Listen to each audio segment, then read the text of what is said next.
Nous allons voir comment interagissent les points de fuite dans une perspective tridimensionnelle. Je suis sur un sol horizontal et mon horizon se trouve à ce niveau. Je regarde légèrement sous l'horizon, disons ici.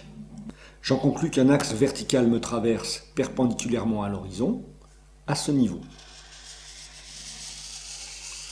séparant ainsi ma gauche de ma droite.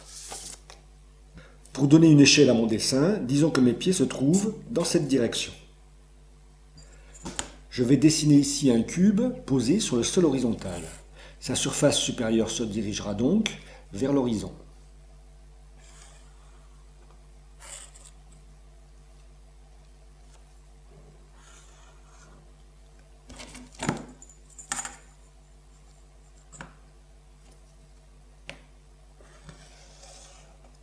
Nous verrons dans une leçon suivante comment positionner avec précision ces deux points de fuite qui entretiennent entre eux une relation d'angle droit.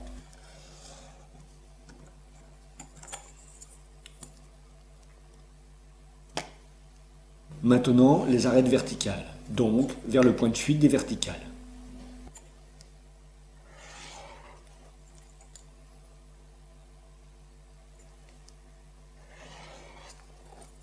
La base du cube sur le sol horizontal.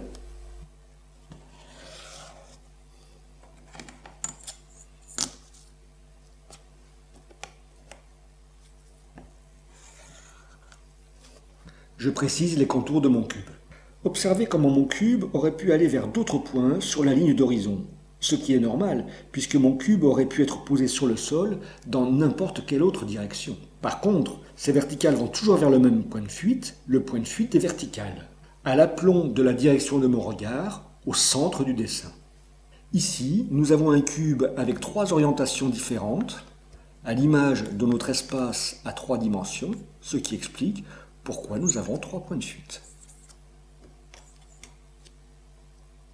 Chacune de ces directions fonctionne 2 à 2 et donne naissance à trois plans. Ici, nous avons le plan horizontal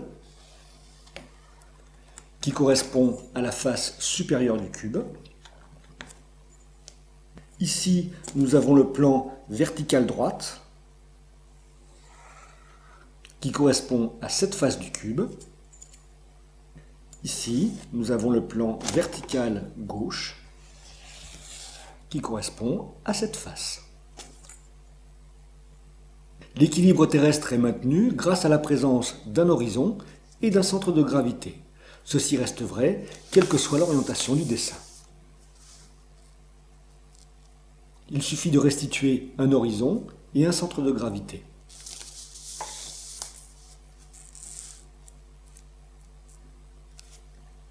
Si l'on positionne l'horizon vers le bas du dessin et les verticales vers le zénith, nous avons affaire à une perspective en contre-plongée.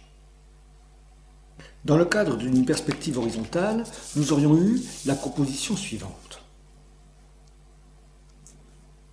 J'aurais tracé les horizontales toujours vers les mêmes points de fuite, c'est-à-dire vers le point de fuite de droite et vers le point de fuite de gauche, mais j'aurais tracé les verticales résolument verticales, sans tenir compte de mon point de fuite des verticales.